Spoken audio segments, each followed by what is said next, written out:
প্রতিদিন কবর, যার কবর যেখানে, তার কবর তাকে ডাক দিয়ে বলে, ও আল্লাহর বান্দা শোনো, আনা বাইতুদ দুধ, আমি পোকামাকড়ের ঘর।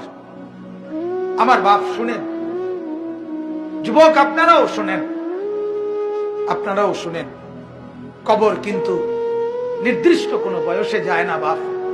প্রতিদিন কোলের বাচ্চাও কবরে যায়, 90 বছরের বুড়াও কবরে যায়, 16 বছরের 20 বছরের তাকড়া জওয়ানও কবরে যায়। কবরস্থানে সব ধরনের লাশ আছে। এজন্য কবর ডেকে বলে, ও আল্লাহর বান্দা, আমি পোকামাকড়ের ঘর। সেই ব্যক্তি যে একটা মশারি ছাড়া, একটা সামান্য মশার কামড় সহ্য করতে পারো না, একটা মশা কানের কাছ দিয়ে গেলে তোমার ঘুম ভাঙ্গে যায়, মশারি টাঙ্গাও, কয়েল জ্বালাও, অ্যারোসল লাগাও, এত কিছু করে তুমি মশার একটা আওয়াজ থেকে, কামড় থেকে বাঁচতে চাও। হায় আল্লাহর বান্দা, তো বছরের পর বছর, শত শত বছর কবরের মধ্যে এই পোকামাকড়ের ঘরে কেমনে থাকবা?